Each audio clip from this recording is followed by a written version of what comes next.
Golden State Media Concepts bring you Book Review Podcast, a haven for bookworms of all ages and the widest genres, from mystery to memoirs, romance to comedy, fantasy to sci-fi. If you love to read, this is the podcast for you. It's the Golden State Media Concepts Book Review Podcast.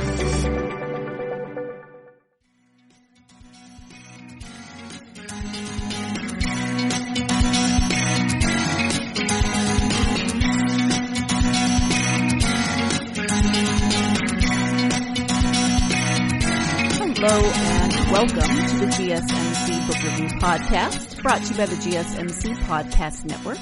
I am your host, Sarah, and do you ever have those days where you wake up and you've got your to-do list firmly in your head or written down or however you do it, and you come to the end of the day and you got so much done, but most of the things on your to-do list did not get done? Now, sometimes this can be because you are procrastinating doing something else productive instead of tackling the things on your to-do list. I'm pretty good at that. But lately, I have had that day for about a month. Seriously, I have had so many things pop up in my day for the last couple of weeks, and my to-do list keeps getting longer and longer, and then the things keep popping up, and they're not, I'm going to distract myself from my to-do list by doing this thing over here. I'm not going to, it's not like, I'm going to take 3, 4, 5 hours, binge watch some TV and crochet instead of tackling my to-do list. No, I wish. I would love to do that. These are things that need to be dealt with. Things that are unexpected, things that pop up, fires to put out, etc. And it's been going on, and that is why you may have noticed that I am insanely behind on getting you interviews. I feel terrible about this. In fact, I had to cancel something that I said I would do for someone recently. I had to go and humbly say, I am so sorry, I overextended myself and I cannot meet this commitment. So now I have major guilt on a couple of fronts. That front, the not getting podcasts out on time front. Oh my gosh, it's a guilt-a-palooza over here. On a happier note, I have the most fun series and author to bring you in this episode. The author is Ann Charles. The series is set in Deadwood, South Dakota. Let me give you the description of the first book in that series, because, it's always good to start at the beginning. The first book is called Nearly Departed in Deadwood. And the description is as follows. Irony is having a big ol' fiesta, and Violet Parker is the piñata. Little girls are vanishing from Deadwood, South Dakota, and Violet's daughter could be next. Short on time and long on worry, she's desperate to find the monster behind the abductions. But with her jerk-off coworker trying to get her fired, a secret admirer sending creepy love poems, and a sexy-as-hell stranger hiding skeletons in his closet, Violet just might end up as one of Deadwood's dearly departed. Okay, that is the first in the Deadwood series. We're currently on book 11. Book 11 is the newest one in the series, and that is the one that was sent to me to read for the interview. And I started reading it, and I seriously only got like 20 pages in. And while you could certainly read it as a standalone novel, I just felt like I was missing so much, like I wanted to get all of that backstory. So I went to see if they have it, if I could find it on audiobook, because if you're a regular listener of the podcast, you know that I spend a lot of time listening to audiobooks as I work on that never-ending to-do list. And they did. And I have been seriously binging on the Deadwood series audiobooks. No, that's not keeping me from my to-do list. It's actually helping me to accomplish the to-do list. These books are hilarious. They are so entertaining. I think I'm on book 6 now. I've just been as I said, binging them. You get a little more information with each one, so you really do want to start at the beginning, I think. They are character driven, but as the books go on, you get more and more about Violet and her place in Deadwood, her place in the supernatural elements of Deadwood, and she learns about her place in those things as well. I don't want to give too much away, and Anne's going to tell you more about the series, but first of all, the audiobooks have an insanely good narrator. She does great voices. I always know who is speaking before the narrator tells me who is speaking. She is hilarious. The characters are hilarious. I mean, Violet herself is hilarious, but the cast of secondary characters, oh my goodness. I mean, there's a chicken named Elvis. It's a girl chicken named Elvis. I don't know what else to tell you. I mean, I can tell you a lot more, but I don't want to give too much away, except that I seriously busted out laughing over something that Anne wrote and that the narrator, Carolyn Schaefer, said in the book I was listening to tonight. I mean, I just busted out laughing, and then I get weird looks from my husband, but that's okay. Let's go ahead and turn now to the interview with Anne Charles so she can tell you more about this series and some of the other books that she has written that connect to this series. Again, it's the Deadwood series, and the author is Anne Charles. Hi, Anne. Welcome to the podcast. Hi, thank you for having me. Thank you for being here. We're here to talk about the newest book in your Deadwood series. Before we get to the book and the series, though, if you would share a little bit about yourself so my listeners can get to know you a bit. Sure. Okay. Anne Charles, and I've been writing for many, many years, but I first published the first in the Deadwood series, which is one of my 5 series, and that was back in January 2011. And since then, I have written in that particular series 11 books, and it's ongoing. And I have a couple of series that are connected to it, a prequel series in the process as well we're on book 3 of that. So I have a bunch of different series. What times can I say the word series? And what I do when I write is all the books are individual series, but they're all connected in some way. It's one world, kind of, but just different types of stuff going on, different settings, different genre mixes. So anyway, I've been doing this since 2011, and I'm working on the 30th book for all of my different series put together. And boy, what else can I say? They're a mix of mystery and a lot of humor. I'm a big fan of including some humor, trying to make you laugh and get away from things for a while. They always contain a little bit of romance. My roots are in romance, although I wasn't good enough to hang out fully in that romance world, but I do have some in every book. And there's also adventure and suspense. There's a lot of supernatural stuff in several of the series because I love to play in the world where what could be. And I think I said suspense already, and some thrills. So my writing is a big mix of genres, and that's partly why I did end up going independent, because when you mix genres this much, it's hard to find a publishing house that wants to take that on, that crazy mess, and put it out there. It's hard to find a place on the bookshelf to fit such a mix of genres. So anyway, that's kind of a Anne Charles world in a nutshell. Well, thank you for that. And yeah, it is hard sometimes. I think people want to make sure that genres fit neatly into their little genre boxes. And right. If you have more than one, it's hard to figure out what to do with that. So this is the 11th book in your Deadwood series. It's called Devil Days in Deadwood, which I love the alliteration, by the way. Oh, thank you. Let's start with the series itself. Can you give an overview of the series? Sure. This series is about Violet Parker. It starts with her. It's first person, so you're only ever in Violet Parker's head. And She is a single mom. She's got two twins, a set of twins, fraternal.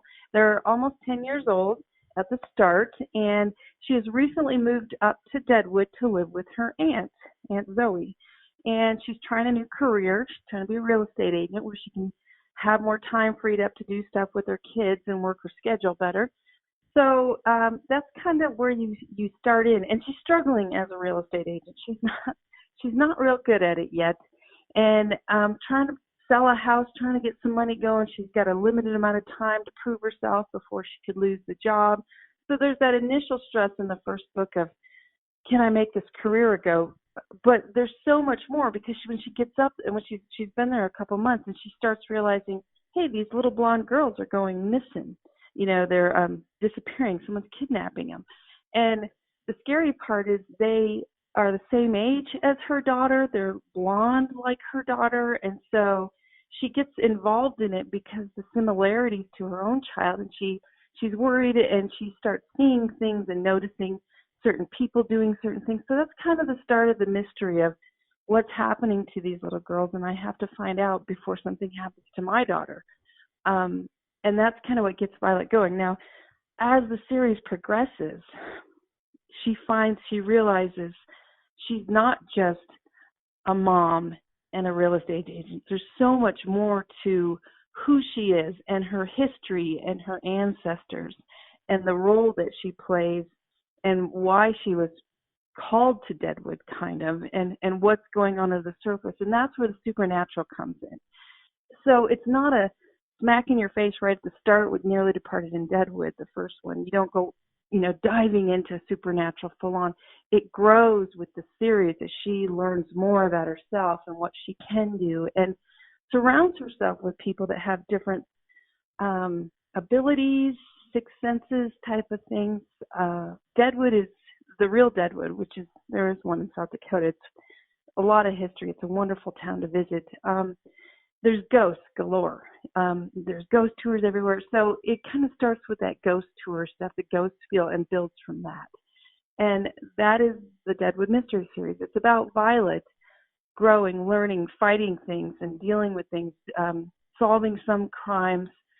Some of them are supernatural things going on. So it's a big, wonderful mix of character-driven stories that are all, you could read them out of order if you wanted, but it's so much richer if you go in order with this series.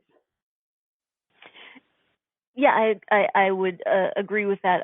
When I was reading this one, it's number 11, and I'm like, there's so much more that I want to know. And so, excitingly, you have audiobooks of the first part of the series. Excuse me.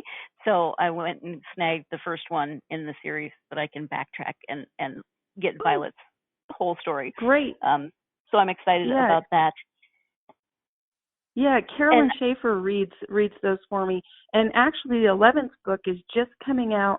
I believe it's on pre-order and comes out on the 4th of this month. So it's about to go live with the 11th book. And I've had Carolyn Schaefer reading it since the beginning. So if you get the same voice throughout, and she's so good. Oh, man, some of the voices she does, she gives me goosebumps. She does such a great job.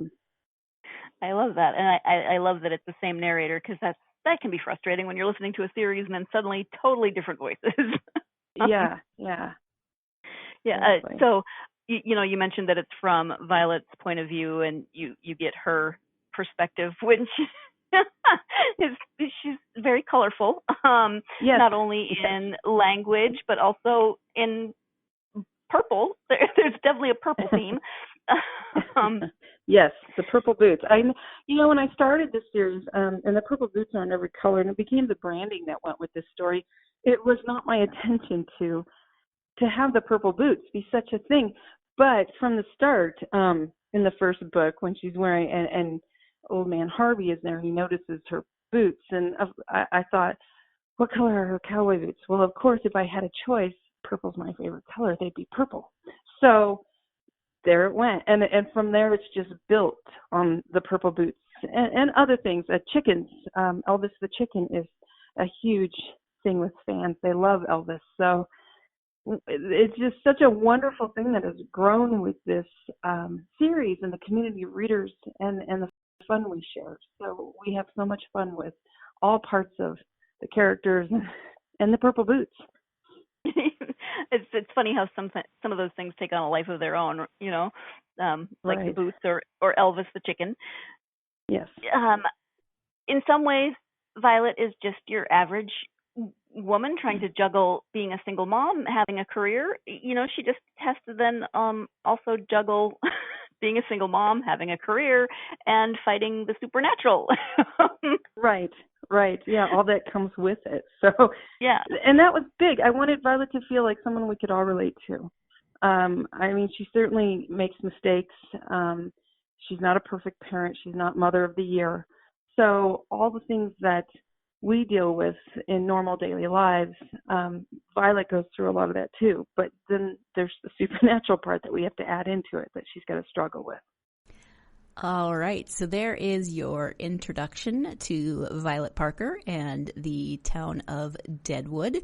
I was actually telling my 14-year-old niece about this series that I am listening to. She and I love to talk about books, and I said it was set in Deadwood, South Dakota, and she said, "There's someplace called Deadwood, South Dakota?" I was like, yes. Geez, kid, I don't know, we need to broaden what kind of books you're reading, especially since she lives in Montana. She should know names of towns in South Dakota. Oh, well. Anyway, that is the description of the series. And when we come back, we're going to take our first break. When we come back, Anne's going to talk about her inspiration for this series and for Violet. So stay tuned. You're listening to the GSMC Book Review Podcast, and I'll be right back. Golden State Media Concepts bring you the Bible Study Podcast. Reflect and journey the Bible as together we study God's Word and be inspired. Bible study made fun and informative for all ages. It's the Golden State Media Concepts Bible Study Podcast.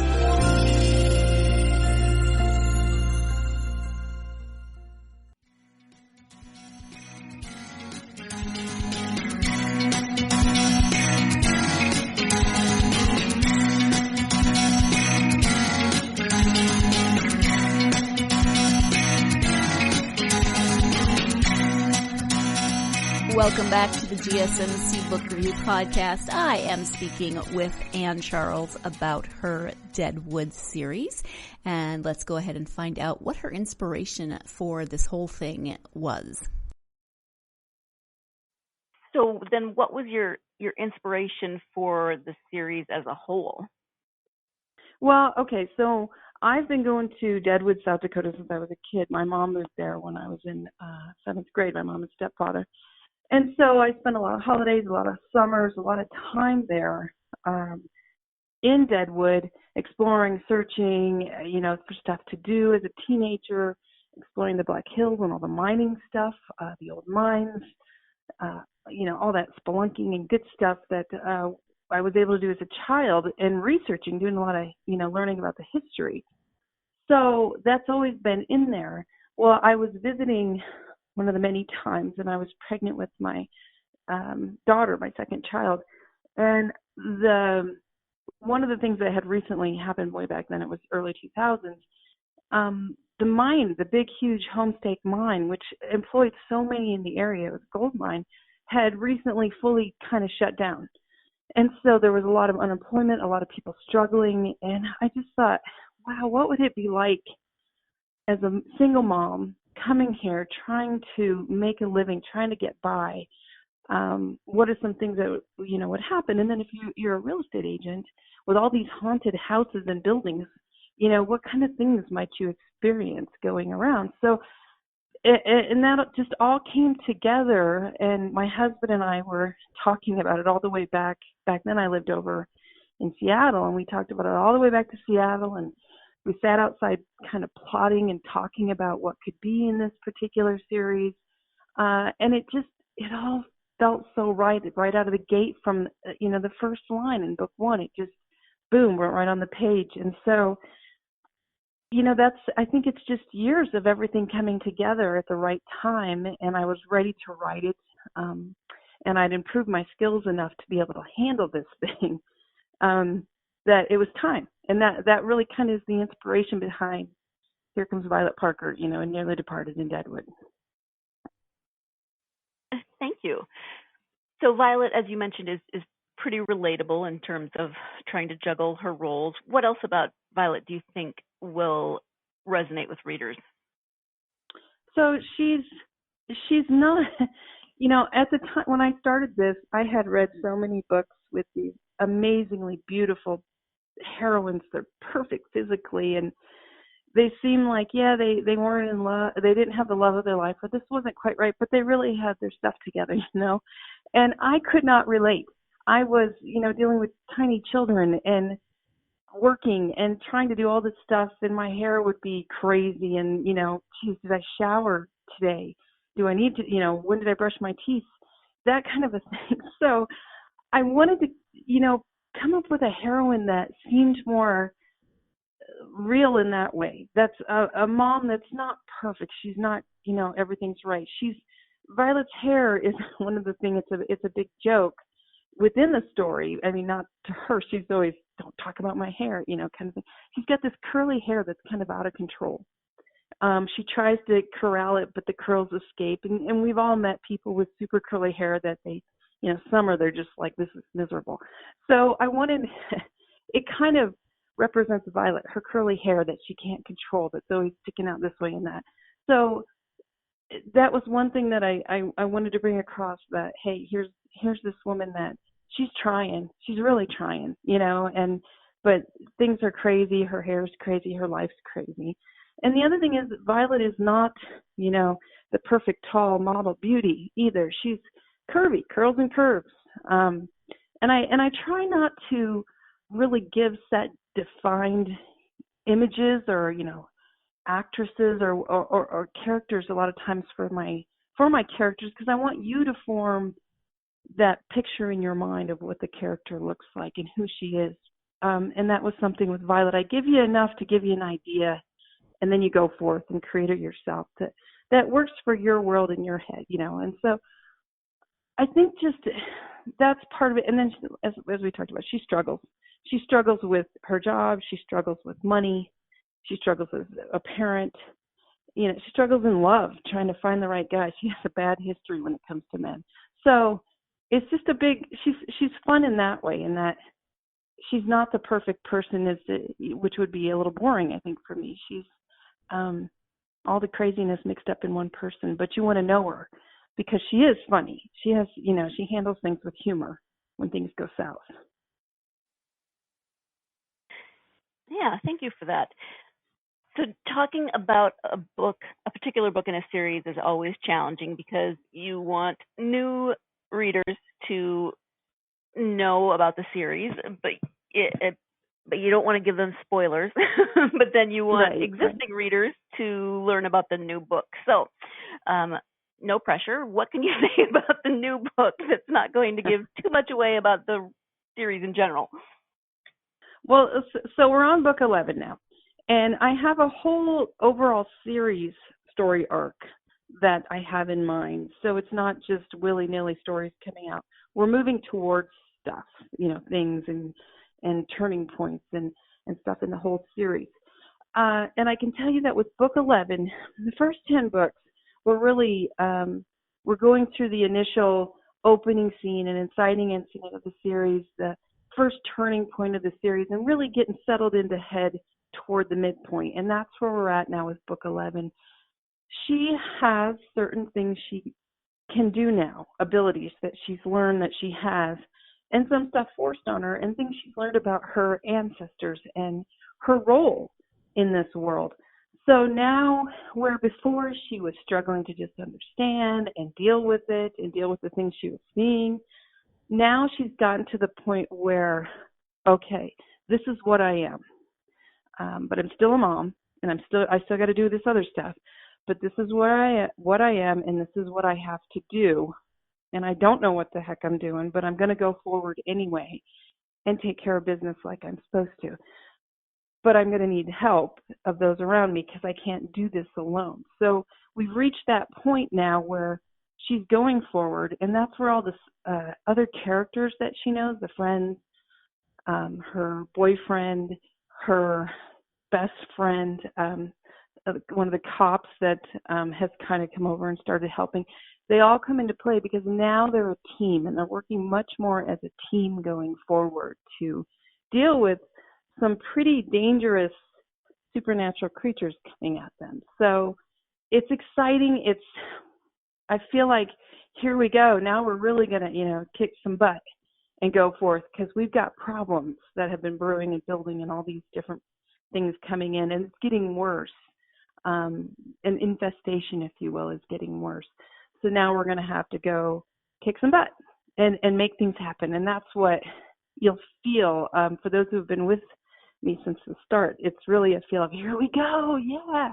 And the readers that have read it already have just loved that. So excited. It's so much fun. It's fast-paced, lots of action, lots of humor, all that good stuff going for it. So without giving anything too much away, that's kind of book 11.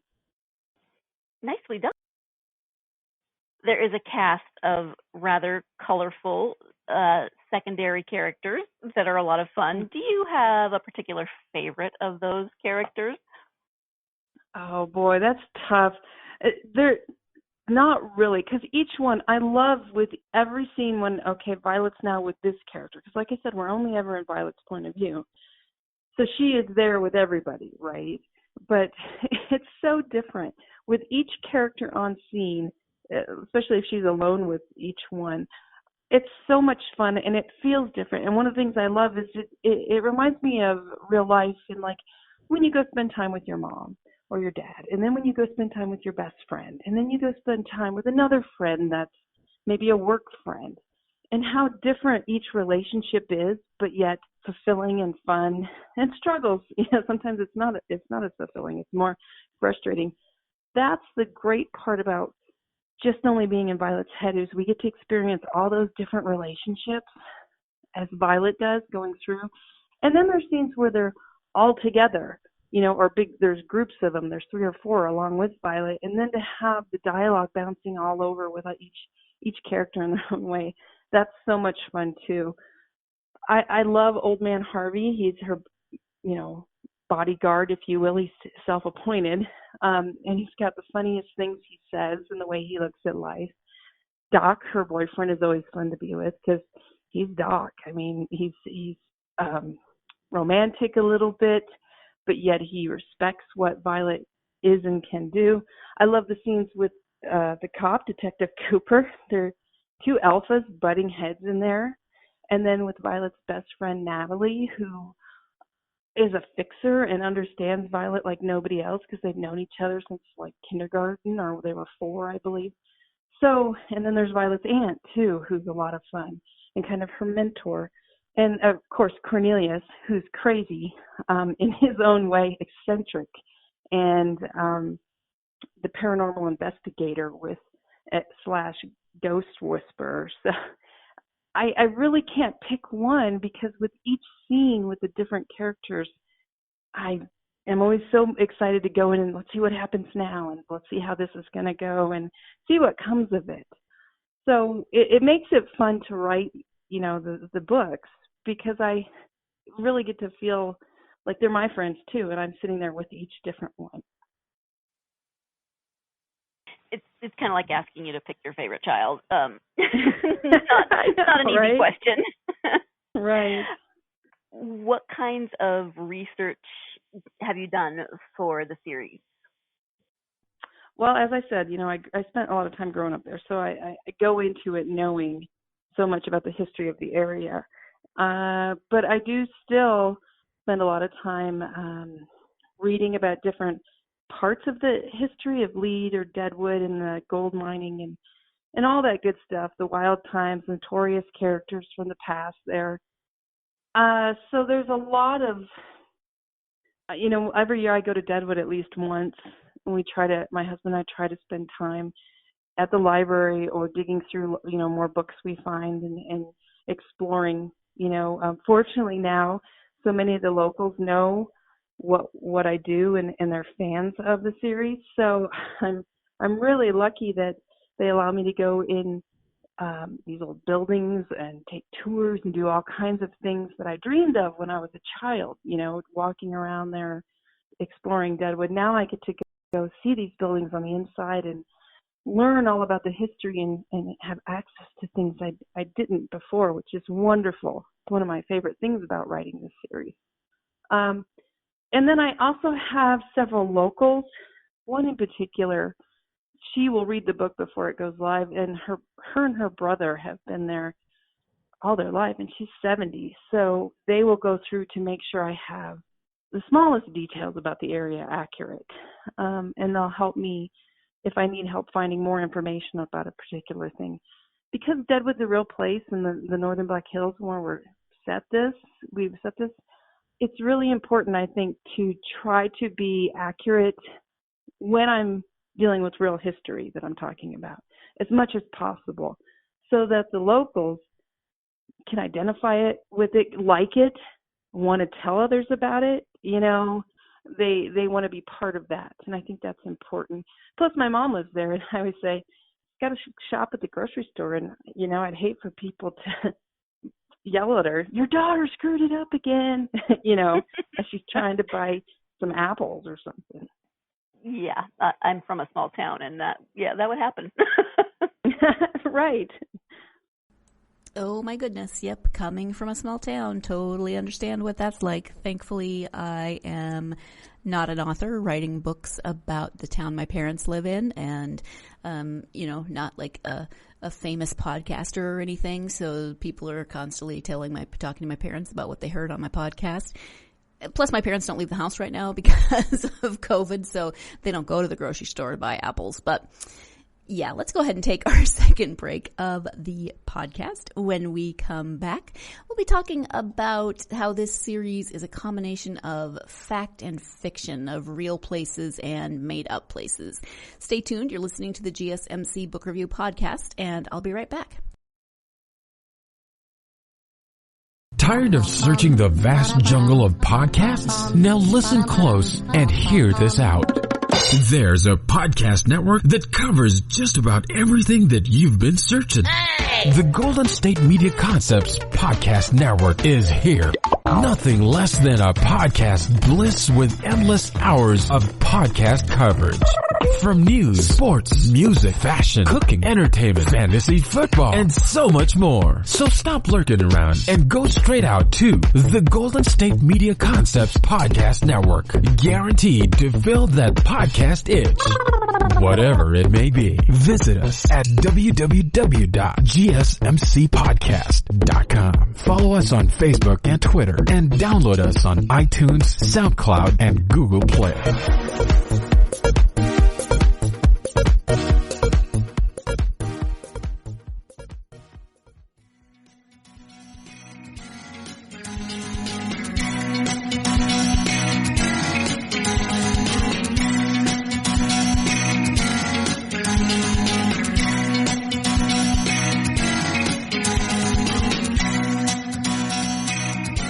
Welcome back to the GSMC Book Review Podcast. I am speaking with author Ann Charles about her Deadwood series. Before the break, we were talking about Deadwood and about how her mother lives there and, writing a series of books that is set in a place where a family member lives, I'm sure is very interesting. Let's go ahead and return now to the interview. As I said before the break, we'll be talking about the fact that the location is a real place, and some of the places that Anne writes about are real, some are not. So let's go ahead and get back to that interview. The series is a mix of fact and fiction, past and present, so that sounds like it would be a lot of fun to write. How does that just come naturally in your writing process, or do you try to fit those pieces together in a certain pattern? Some of it's natural. I'll have a scene in mind, and as I'm going, I suddenly realize, I need to dig more research about this particular thing, or I'll know I'm going to talk about a certain building, and so then I'll go dig through and find out information about that particular building. For example, book 4 is Better Off Dead in Deadwood. And on the front of the book is the old opera house, Homestake Opera House in Lead. And that is a real building. It's been there since turn of the century. I mean, the first one, not 2000, 100 plus years. And I wanted to make sure I had, because a lot of the scenes take place inside of it.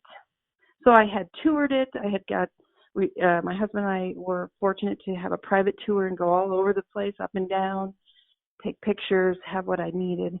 So then I wanted to, get the details of when it was built, why it was built, the purpose of it, who was instrumental in that, and what it's been used for, and things that have happened in it. I wanted to have all that detail in there too. So doing research in that way, studying up on that and reading about it, but then also making it so when you read that book, if you can now go tour the Opera House and ask to have the Anne Charles version, and they will take you to places that are not normally on the tour, but that's in the book, so that you can see it for real, which is really cool of them.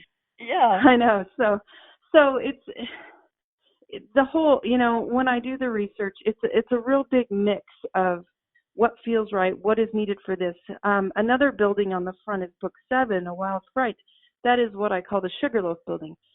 That is not a real building. It's not even a building that's really set where it is. And I made up the building. I made up the history of the building and fit it into the environment where I put it, so it made sense, but it's completely fiction.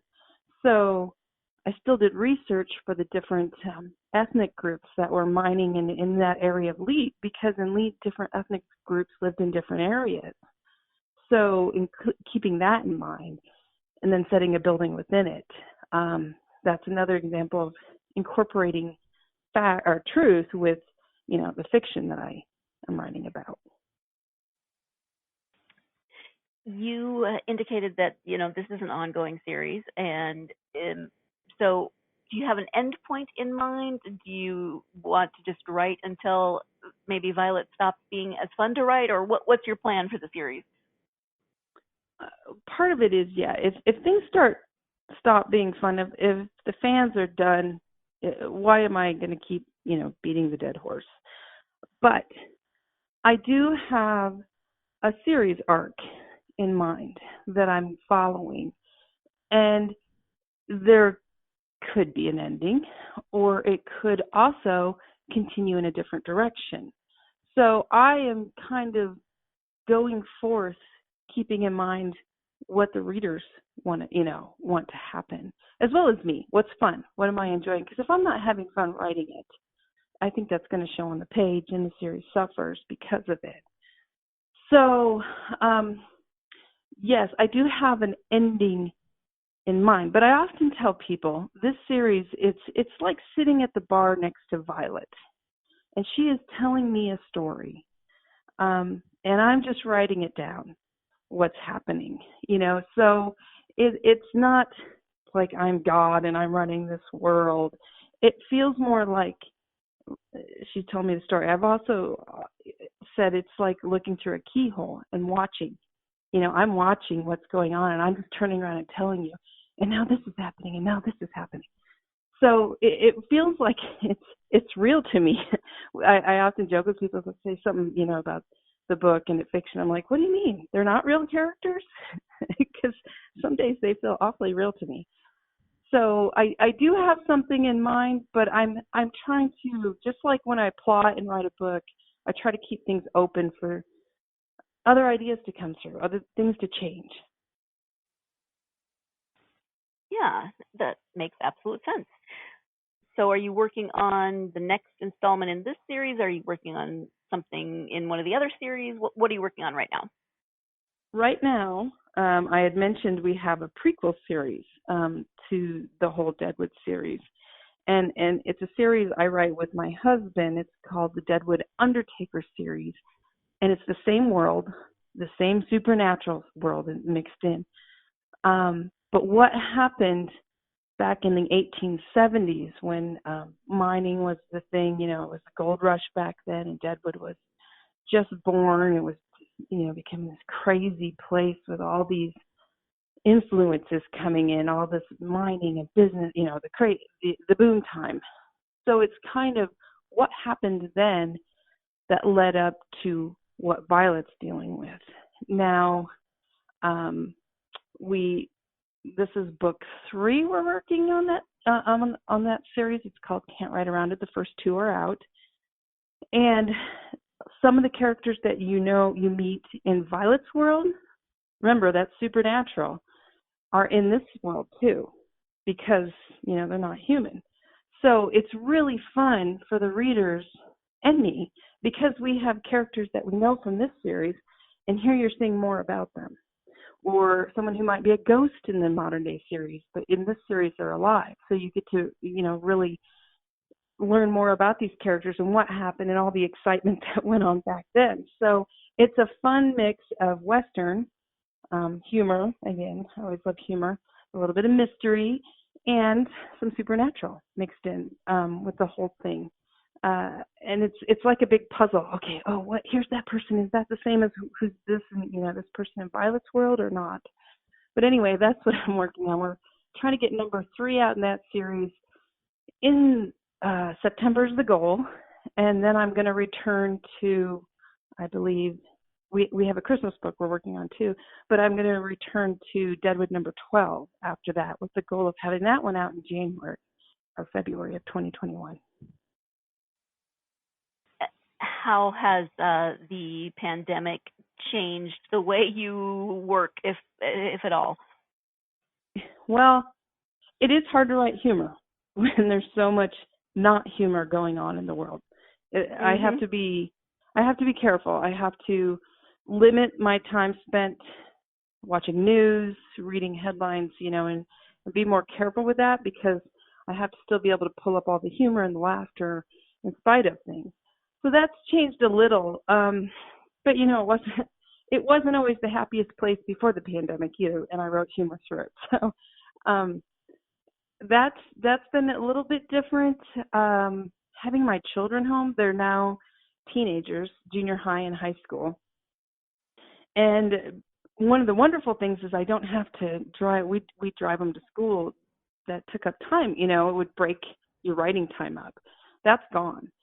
So we're at home a lot more, and there's no disruption in writing. And that can be really good, but it also means sometimes I'm working 12, 15-hour days, because there's no reason to stop. I might as well keep going and get this done. And that can be hard physically when you're writing that much, and mentally it wears you down. So I often say, if anything, I think I'm working harder through this because of the lack of disruptions every day, involved with school. And now they're starting online school next week, so we'll see how that goes. But I expect, again, they're older, so they can kind of handle their own schedule. So I'll be going back to work even more now that they're back working, and less, trying to do stuff with them to get them out. Definitely a different time in the world currently. Yeah. for everyone's trying to figure out the new normal. Right. Are there any of your other books or series that you would like to highlight during our time together? Well, as I said, I have 5 different ones I write. So you've heard about 2, the Undertaker series, which is Western, 1870s, and then the current day Deadwood Mystery series. I also have a really fun series, and it ties in kind of with Deadwood, Jackrabbit Junction series, and that takes place down in southeast Arizona. And it's the Morgan sisters who grew up in the house next to Violet. They've since moved down south, and that is kind of a fun mix of adventure with humor, a lot of humor, a little bit of romance, mystery, treasure hunting. Often before I start writing one of those books in that series, I'll read Treasure Island again, because that feel of, this is fun, we're going to go find some treasures. So that's a really fun series. And what's neat too is the characters. There's characters that go back and forth between the modern day Deadwood series and the Jackrabbit Junction series, and you'll see them in both worlds, some of the main characters even.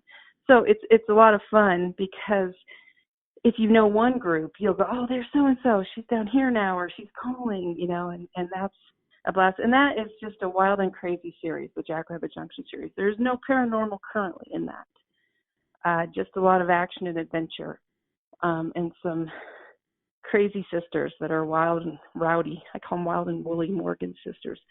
And then I have the Dig Site series, and there's currently 2, and I'm building that. But that's Violet's brother, Quint, and it's archaeology mixed, and we're down in the Yucatan. And so then if you like a little bit of adventure and mystery and archaeology, we have different dig sites we're at, learning about the Maya and all kinds of crazy stuff happening, and that has some supernatural mixed in too.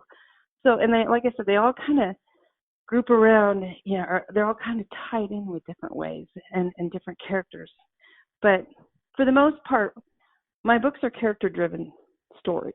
So if you're there just to watch, the mystery each time, that's not what these are. These are about characters that you're going to meet. Some you're going to love and laugh with. Some you're going to hate. They'll drive you crazy. It's all about how people are handling what's going on in their world and the crazy stuff going on. Thank you for that. When you take the time to read for yourself, do you have favorite genres and authors? Well, it's kind of crazy. You'd think I'd read a lot of mysteries, but I don't. I love to read westerns. I have since I was a kid.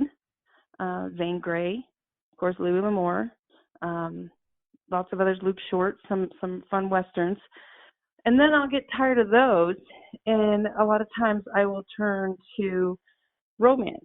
I remember I mentioned earlier I started in romance, but I didn't do well at it. So I always have some, but I do still love that genre, and I will read, oddly enough, I'll go clear to a lot of times historical Regency era romances, just because I really love the work that these authors put into everything, clothing, setting, houses. It's so amazing the work these guys do to get their stories, those parts of their stories right, as well as, create some great characters. So I'll read contemporary romance as well. Horror, I'll go into the horror realm and read, of course, Stephen King has been one since I was a kid. I like his gory stuff more, so I'll hop around all these different genres, which I think is why I write the mixed genre, because I don't like to just set in one for too long and get different feels and different flavors. But more than I read nowadays, I tend to watch movies because I'm a visual learner, and so I take movies that I love and I'll watch them over and over and over and try to figure out what the director was thinking, what the editor was trying to do here, and different things, and how would I make that expression that actor just gave, how would I put that on the page? So I'll use those to study and learn from. So I tend to actually watch more movies than I do read books because of that. Okay, time for our last break of the podcast. When we come back, we'll be giving all the pertinent info like website and social media. So stay tuned. You're listening to the GSMC Book Review Podcast, and I will be right back. Still on the search of that one true love? On the limbo in this crazy world of dating, marriage, relationships? Well, listen to the Golden State Media Concepts Relationship Podcast, your one-stop podcast for everything about relationships.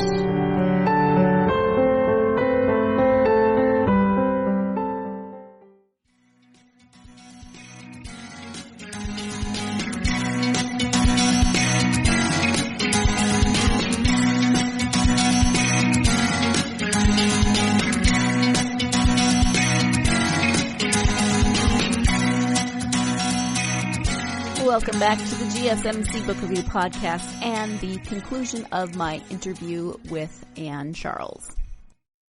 I know you have a website, so if you can share your website address as well as where people can interact with you on social media. Sure. My website is www.anncharles.com, and that's A, N as in Nancy, N as in Nancy, Charles. So that is my website. And then social media-wise, I'm on Facebook, I'm on Twitter, I'm on Instagram. trying to think what their social media.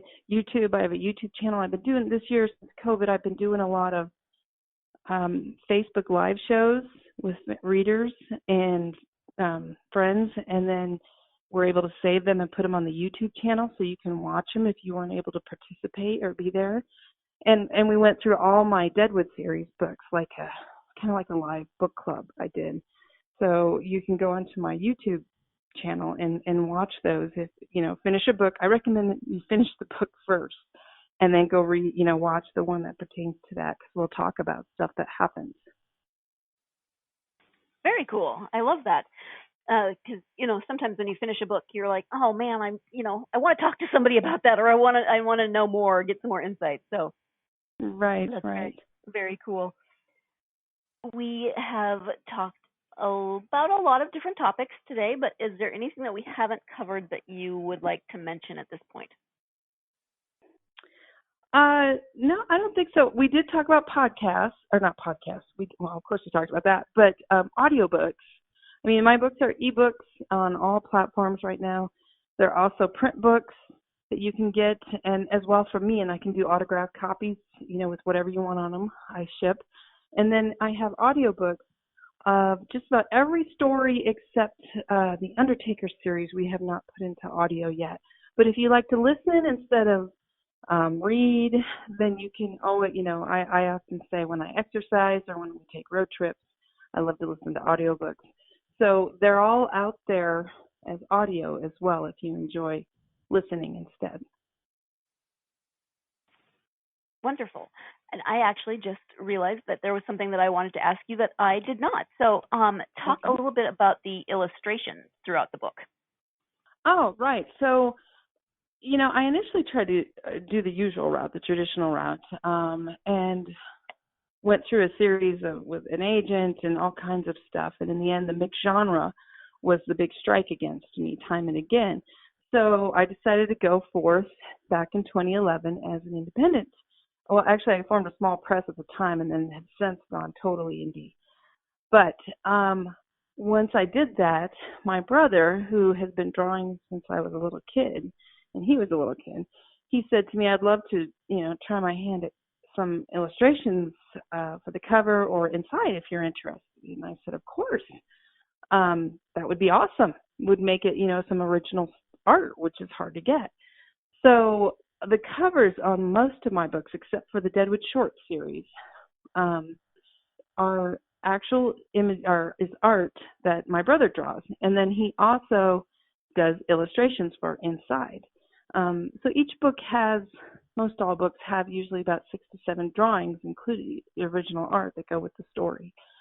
And so he'll take, like for the covers, he sends the art pieces. And then I've had different graphic designers over the years. Currently, for the last few years, it's been my husband, who also is the co-author, Sam Lucky. But he does all the graphic art with the original art, and we make the covers. So it's really fun because it's not stock photo. It's all his drawing, my brother's drawings. And then, we play with it, make it a fun cover, and go forth. So it kind of helps with, if you're into marketing, branding, because you can tell an Ann Charles book usually by the cover art, because it's my brother's art, and it looks, even though they're different, there's a feel to it. But yeah, it's fun. It's really great to get to work with him on this, because we have fun together, planning and plotting, what's going to be on a cover, and then watching it come to life, and as an author, getting to say, hey, can we have this on it? I want to do this with this pose and have this particular thing. And to be able to do that with an artist is just amazing. It's wonderful. Yeah, I love that. I mean, it's definitely a family affair between your brother and your husband, and that's really cool. Oh, it's crazy. My older sister is my bookkeeper, which when she cracks the whip, that's kind of my older sister. So she's bossing me around. Get me that bookkeeping for July. And then my mom has been a big help up in Deadwood, and she's a publicist kind of that goes around and talks up the books and does all kinds of stuff up there. I mean, it's just family. My sister-in-law is my assistant. So, yeah, it's a family affair. We joke that when somebody new is going to come into the family, We want to know what their skills are they can offer to the process, to the group. if your kids are gonna, bring in a spouse, you'll have to interview them. Okay, you can only come into the family if you fulfill this particular niche. I know, it's funny. I mean, even my brother's wife over the years, she reads the first draft, and as I write them, and helps me come up with ideas for illustrations. So we really. Everybody's involved. If you're in this family, you might get something assigned to you. So get ready. I love that. That's wonderful. Well, Anne, I want to thank you so much for taking the time to talk to me today about not only the Deadwood series, but all of your books. Thank you so much. Well, thank you for having me. It's been fun, and if you keep going with the series, I hope you get plenty of laughs. I mean, my purpose from the start has always been to give you something to smile about, to take you away, and just make your day brighter and make you smile a little bit more. So I'm hoping that you get some enjoyment from Violet and her crazy life. Absolutely. I can't imagine that I wouldn't. I mean, she's very fun. I totally stand by that very fun that I just said as at the conclusion of that interview, because at that point I had started listening to the first audiobook, but now, as I said, I've binged. I think I'm on number 6. I really don't remember. I've lost count. And they are so much fun. They are so funny. I am sucked in. I'm going to be sad when I finish number 11 and I have to actually wait for the next one to come out. I don't want to wait for the next one to come out. I need to know. I need to know more about what's going on. It's amazing reading those first, whatever it was, 20 pages that I read, and then I started listening to the series, and I kept thinking, oh yeah, I remember that character from that first 20 pages. Oh, that's the backstory there. Anne ties things together so well. I mean, everything flows so nicely. It's really like a television series where each book is an episode. I mean, kind of a long episode, but things get wrapped up at the end of each book, but a lot of things do not. So a lot of things are ongoing throughout the series, and you have to keep reading to find out more. And I would definitely recommend starting at the beginning. You can read them as standalones, but I don't think that's nearly as much fun. But hey, you do you. If you like to start in the middle of stuff, go ahead. Again, that 14-year-old niece that I was just talking about told me that sometimes she's too impatient and she has to flip to the end and read the last 5 chapters. And I was like, oh my goodness. So young, so impatient. But then I just admitted that I'm completely impatient about waiting for books. Not the end of books necessarily, but waiting for books. Thank you to Anne for joining me for this podcast. I had so much fun talking to her. I am having so much fun listening to the series. Thank you, as always, to you, my listeners. So appreciate you tuning in every week and your patience. I was going to say putting up and your patience, but not putting up with your patience. Putting up with my strangeness and my lack of being able to stick to my to-do list lately. I very much appreciate you and your loyalty to this podcast. So thank you for tuning in. If you are a fan of this podcast, and I hope you are, since you're still listening an hour into this particular episode, please do write a nice review or give us a 5-star review. That really, really helps us out. It gets the podcast out there to more people, so more people can listen and find new authors, hopefully, and find new series and new books that they want to read. So write that review, give us a nice 5-star review, and follow us on social media, Facebook, Twitter, and Instagram. GSMC Book Review, Facebook, Twitter, and Instagram. Thank you again, as always. I hope you will join me for the next interview. I will be speaking with author Suzanne Park, who has 2 books out that we'll be talking about. The first one is her debut novel, and the second one just came out recently, so she just had that book birthday. One's a young adult, one is a contemporary rom-com, and they're both great. So please join me for my conversation with Suzanne Park on the next episode of the GSMC Book Review Podcast. In the meantime, I hope you have plenty of time to ignore that to-do list and get yourself lost in a good book. Thanks. You've been listening to the Golden State Media Concepts Book Review Podcast, part of the Golden State Media Concepts Podcast Network. You can find this show and others like it at www.gsmcpodcast.com. Download our podcast on iTunes, Stitcher, SoundCloud, and Google Play. Just type in GSMC to find all the shows from the Golden State Media Concepts Podcast Network, from movies to music, from sports to entertainment, and even weird news. You can also follow us on Twitter and on Facebook. Thank you, and we hope you have enjoyed today's program.